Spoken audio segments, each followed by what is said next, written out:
Nova Manhã. Tá aqui com a gente a Michele Trombelli. Bom dia, Michele. Bom dia, Mauro. Bom dia, Ana. Bom dia aos nossos ouvintes. Tudo bem? De vez em quando eu curto passar por aqui. É bom, é bem-vinda sempre. Informar alguma coisa de quebra. Qual que é o nosso assunto de hoje? Marco temporal. A gente sabe que esse é um assunto bastante polêmico, que se arrasta há muitos anos na justiça brasileira e que volta a ser discutido hoje no STF. O Supremo Tribunal Federal volta a analisar essa tese, quando a gente fala marco temporal, de que os índios só têm direito aos territórios que já eram ocupados por eles no dia da promulgação da Constituição, em 5 de outubro de 1988. Os ministros do STF, eles julgam uma ação lá de Santa Catarina, em que uma terra ocupada por indígenas Xocleng é disputada por agricultores e está sendo requerida pelo governo catarinense. E o argumento é que essa área de aproximadamente 80 mil metros quadrados não estava ocupada em outubro de 1988. Mas o que os indígenas argumentam? Que essa terra ela estava desocupada porque eles tinham sido expulsos de lá, mas que sim, trata-se de uma terra dos povos originários dessa etnia. E a gente sabe que isso acontece com muitos outros povos indígenas que foram tirados das suas terras ali inicialmente e tiveram que se deslocar. Essa decisão, ela é muito importante, essa decisão do STF, porque ela pode definir o rumo de mais de 300 processos semelhantes de demarcação de terras indígenas que estão em aberto no Brasil. E aí o jornalismo da Nova Brasil, nosso editor Luciano Borborema, foi atrás de algumas pessoas para ouvir as opiniões, as análises, as explicações, para a gente tentar explicar um pouquinho para o nosso ouvinte exatamente qual que é a importância disso, né? E principalmente visões diferentes sobre o marco temporal. Uma dessas pessoas, um dos especialistas ouvidos pela nossa reportagem, é o Carlos Bocui. Ele é presidente do Instituto Brasileiro de Proteção Ambiental. É contra a aprovação da tese.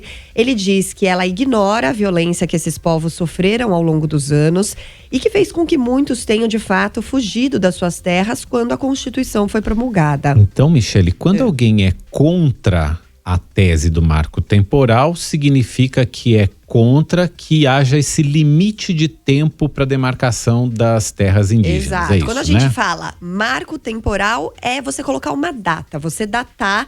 Se você não estava ocupando essa terra nesta data, essa terra não pode ser sua, não pode ser reivindicada como sua. E no caso que está sendo analisado, a data é a data da promulgação da Constituição, 5 de outubro de 1988. Exatamente. O Marcos Bocui é contra o marco temporal, é contra a fixação desse…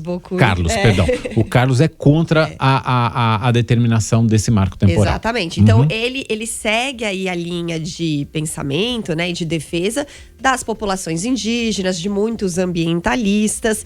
Porque, segundo o Carlos e outros especialistas nessa área também, a diminuição das terras indígenas pode contribuir, além de ser uma injustiça, né, social, histórica em relação a toda a violência que esses povos sofreram, ela também vai, se você diminuir as terras indígenas, você contribui ainda mais para a degradação do meio ambiente. O marco temporal aprovado, na forma como se pretende, ele deixaria uma grande lacuna na proteção ambiental, porque muitas das áreas de interesse para os povos indígenas são, coincidentemente, de interesse para a proteção ambiental.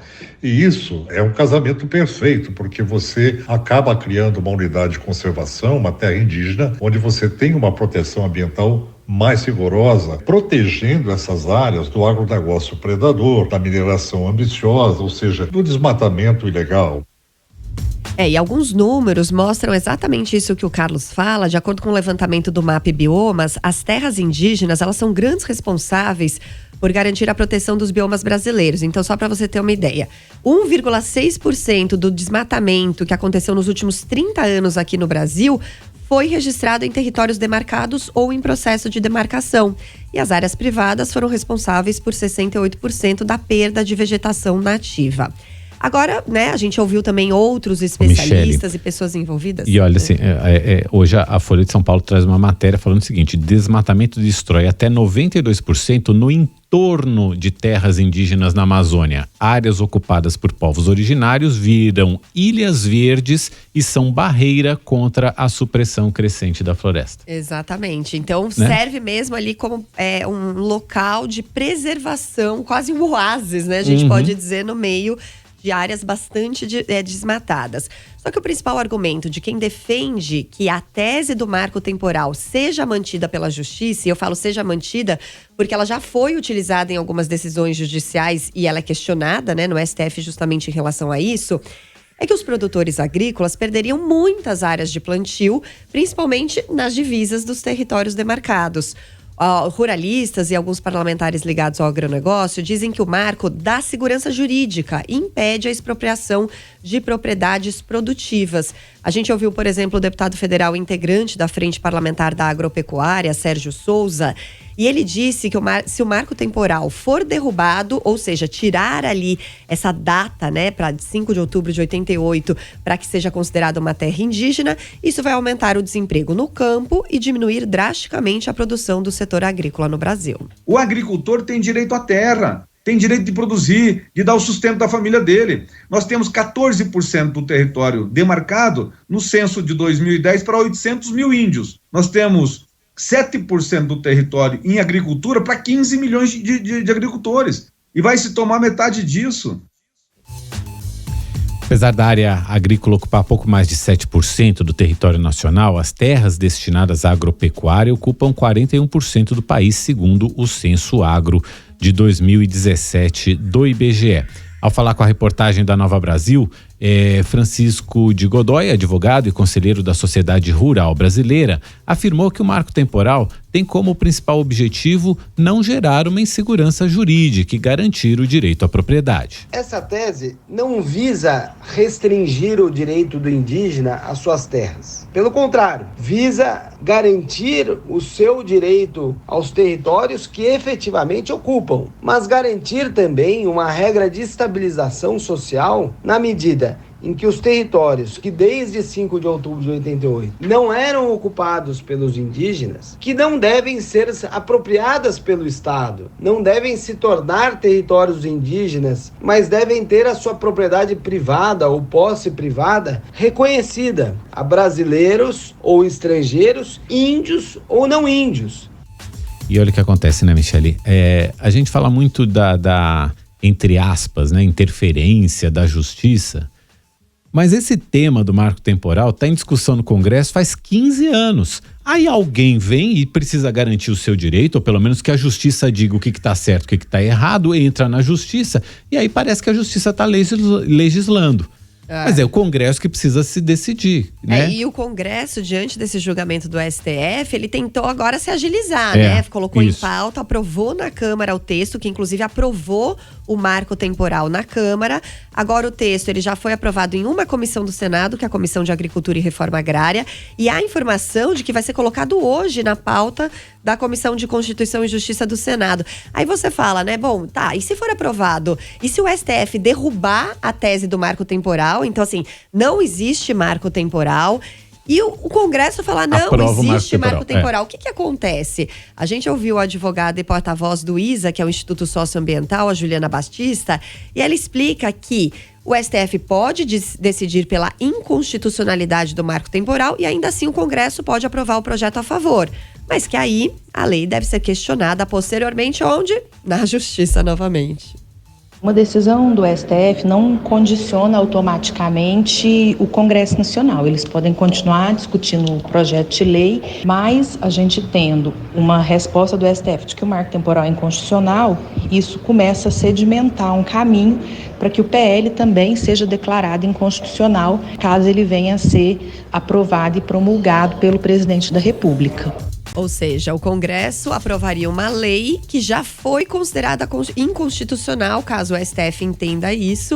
E aí, provavelmente, seria considerado inconstitucional também. Só para lembrar aqui o nosso ouvinte, o placar do julgamento do STF, que foi interrompido aí nas últimas 2-3 semanas e vai ser retomado hoje, está em 4-2 contra o marco temporal.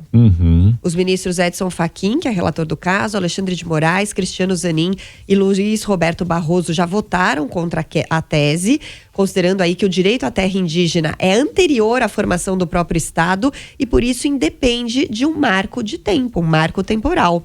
Já o ministro Nunes Marques considera que a falta de um marco causa insegurança jurídica e ele foi seguido pelo ministro André Mendonça. E eu acho que essa questão da segurança jurídica é muito importante, né? Acho que tem duas coisinhas aí que a gente precisa pontuar.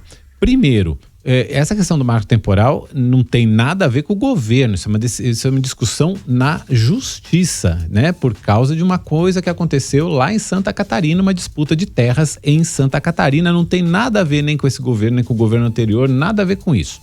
Segundo, é preciso ter segurança jurídica. Porque, tudo bem, digamos assim, o marco temporal é inconstitucional. Beleza, então todas as terras... Quem que estava aqui no Brasil antes dos portugueses chegarem? Os povos indígenas. Então todas as terras são dos povos indígenas. Como é que a gente vai fazer?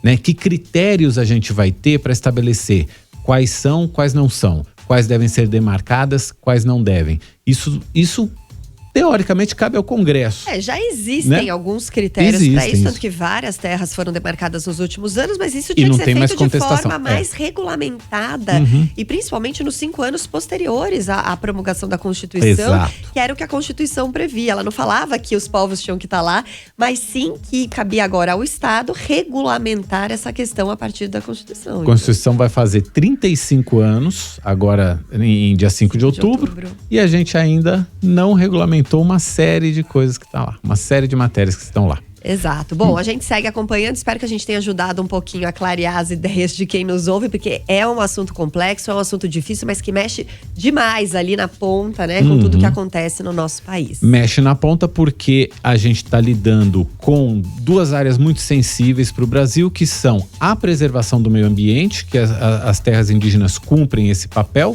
e o agronegócio, que é um motor da nossa economia. Exato. Ou seja, a gente está lidando com dois fatores importantíssimos para o nosso país e que a gente precisa ter uma decisão sobre isso. Michele, obrigado, viu? Obrigada, Valeu, obrigado gente. pela ajuda aqui.